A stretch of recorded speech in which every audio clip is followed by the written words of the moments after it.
Qadim zamonlarda bo'lib o'tgan bir voqea bugungi kunda ertakka aylangan bir tuya haqida aytiladigan ertak. Bilasizmi bolajonlar?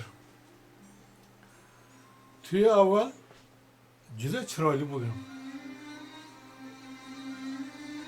Chiroyli ko'rinishda bo'lgan.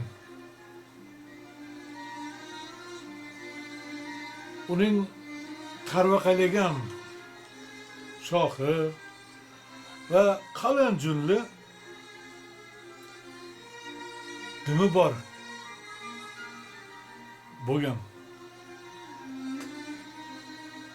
Bir kuni u chanqog'ini qondirish uchun daryo oldiga kelibdi. Suv ichgan sayin o'ziga bir mahliyo bo'larmish. Shu choq uning yoniga yugurib kelgan kiyik marhamatli tuya. Men bugun mehmonga bormoqchi edim. Shoxingizni bir kechaga berib turing. Iltimos debdi. Tuya unga shoxini berib yubordi. O'sha davrlarda ot dumsiz bo'lgan ekan. Shuning uchun ham tuyani oldiga kelib uzun va yaltirab turgan dumini bir kunga berib turishini iltimos qilibdi tuyadan. Ot. Tuya dumini ham berib yubordi otga. Oradan ko'p yillar o'tib ketibdi. Shu paytgacha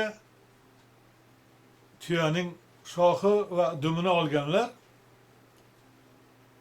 qaytarib berishmabdi bolajonlar. Bu haqda kiyikka eslatgan ekan. Tuyaga qachon duming o'sib yerga tegsa shoxingni qaytarib beraman deb javob beribdi. Ot ham unga shunday javob qaytaribdi. Dumingni shoxing o'sib chiqqan kuni olasan debdi otam tuyaga. Shuning uchun bo'lsa kerakki, bolajonlar, tuya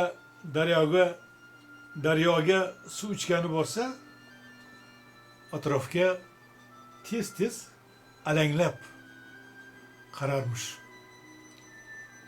O'zidan qarzi borlarni kutib yashar ekan. Endi qissadan hissa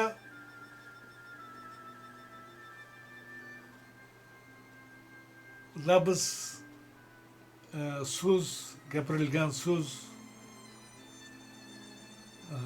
berilgan va'da,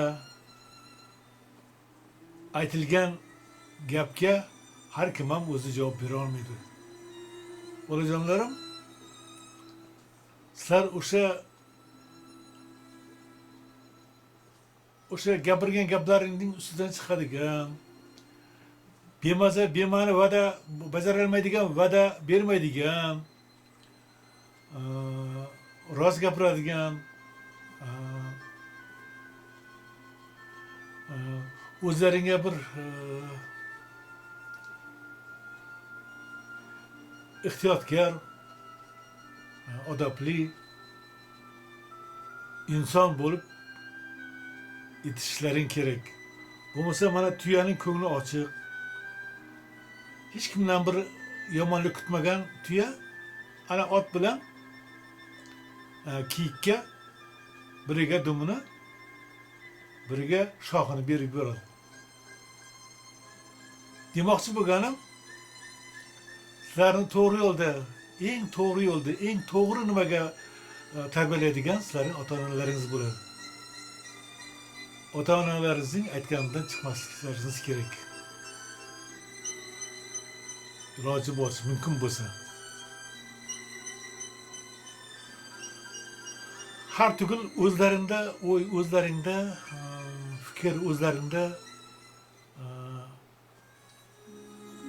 bir o'zlaring ishongan holda o'zlaringga bir ishonch bo'lishi kerakki, boshqa holatga tushib qolmaslikdan hamisha saqlanish kerak. Bolajonlarim, yaxshi yuringlar, yaxshi o'qinglar. Akkuratni, chiroyli. Odatda bo'linglar. Ana shunda ishlaringiz, o'qishlaringiz kelajakda yaxshi inson bo'lib chiqishlaringizga bu vakolat bo'ladi. Yaxshi yuringlar, bolajonlar. Yaxshi yuringlar.